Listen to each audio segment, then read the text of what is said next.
Welcome back to The Testament of a New Sister Devil, anime review part 3. This time I'm reviewing the sole OVA that season 1 had, which is called The Hard, Sweet Daily Life of Toujou Basara.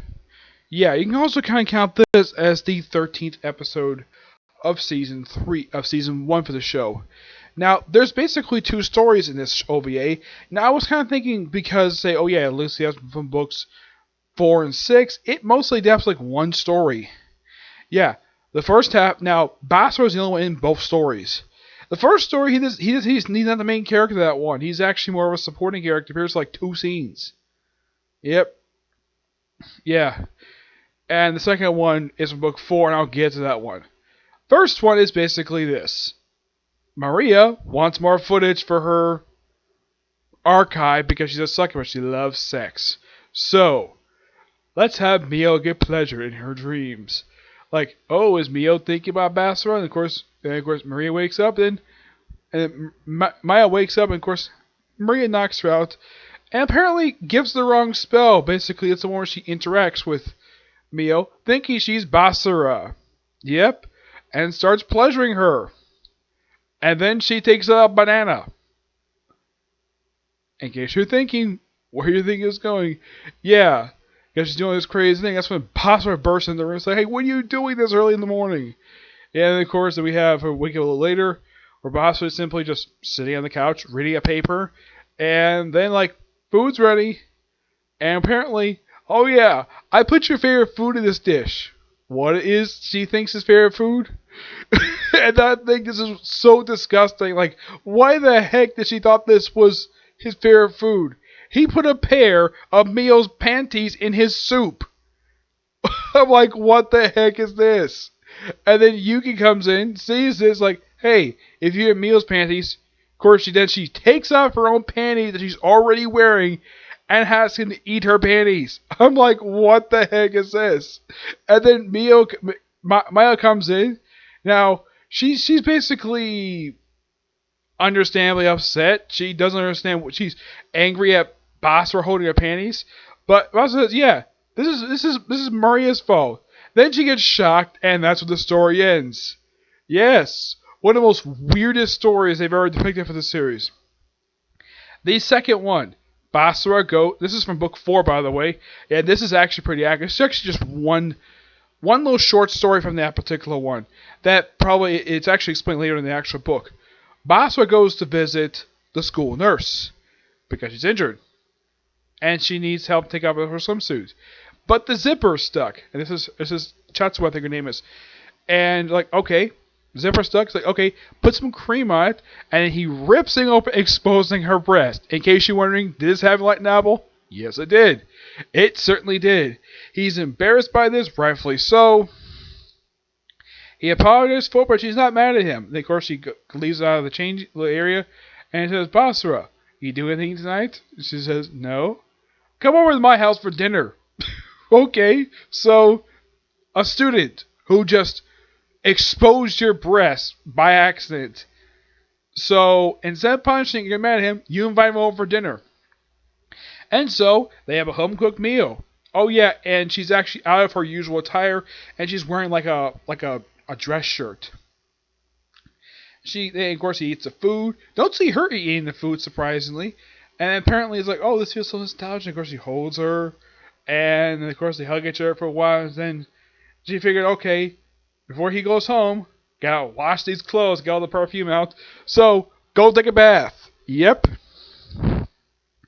And he's like, oh, I'm still in here. It's like, nope. She comes in, and then she takes off her towel and proceeds to wash his back with his breast. This lasts for a good period of time until they start making out. And she notes to him, like, that was my first kiss. It's like, wow. A teenager gave a woman in her 20s her first kiss. And then they proceed to have a sort of a sexual encounter, per se, in a bathroom. No, he does not do anything, let's just say, below the belt. He just basically spends a lot of time pleasuring her. And also making out with her for a good period of time until he passes out. Yeah, this is a minor gag in the series. Whenever he does something like this, he passes out. And of course, prior to this, apparently she brought up the fact. Apparently, she knows about the time when he covered Maria and Maya with cake in a bathroom, and apparently she knows all about the master servant contract. And you're probably thinking, wait, now there's only two theories of how she knew about this. One, she's been watching them, or two, this is the second one, Maria probably told her. Probably yes. And it's like, then basically they get dressed later. Of course, she puts the shot back on. And she's been like, oh, I spent a lot of time laying on your lap. And she has no problem with him laying on her lap at all. Probably because they just had their own night of fun. And because what happened, of course, she offers to drive him home. It's like, no, I think I'm going to walk home. Like, I need time to think.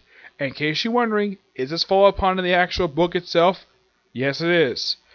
And they actually start their own relationship after this. A secret relationship. And of course, they talk about basically about something against the law between teacher and student. It probably could also cost her a job, but keep it secret. Yep, they keep a relationship secret. And that's pretty much the OVA. Of the two stories, I like the second one a little better because it's not as silly.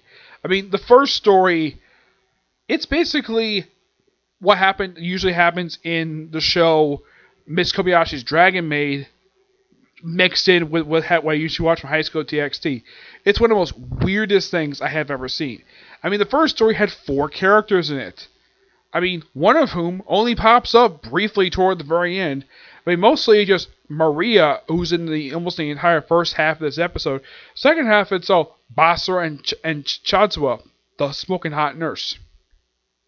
I like the second story better, simply because it's a lot more interesting and, let's just say, not as silly as the other one is. Yep.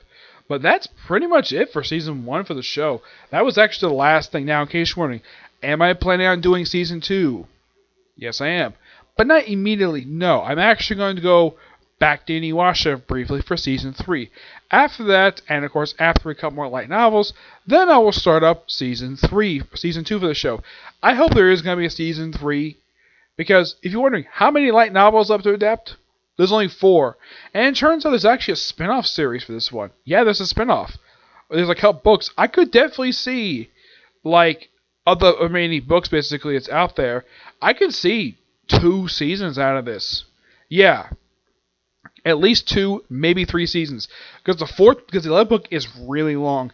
It's like 456 pages.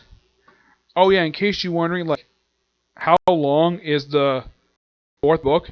It's 328 pages, and this one adapted like 1 story from it. Yeah. 6 is basically 311 pages. My guess is for the OVA they had for Season 2, yeah, the one that came out after Episode 10, before the actual last thing they produced the series a couple years ago, that probably, and this is my personal guess, that probably adapts more from Book 4 and Book 6. It's possible. Surprisingly, I can't find information about it. On the Wiki site, there's nothing about this OVA at all. I mean, it is basically, it's an official release episode. The problem is, I found no summary about it. I'm not sure if this actually is a canon one or an original story. For High School DxD, the first 3 OVAs they produced were original stories written by the series creator. The 4th one is actually canon because it actually is adapted from a short story from Book 13. Yeah, so it's actually pretty good. Yep. Oh, in case you're wondering, does Maria get punished for betraying Basara? Yes, the punishment happened in Book 5. What it was, I'm not going to say what it is until I talk about the adaptation of it. Yeah, I'll talk about that when I return to the series after I finish up Inuyasha. Okay? So, that's it for this particular review. My next review I'm going to do is going to be Black Clover. Yep, Black Clover. That'll be up soon, per se. It'll be up soon. And I may get time to do a review for Inuyasha. If not, I'll save it for tomorrow with 7 Daily Sins, okay? But see you next view. Bye.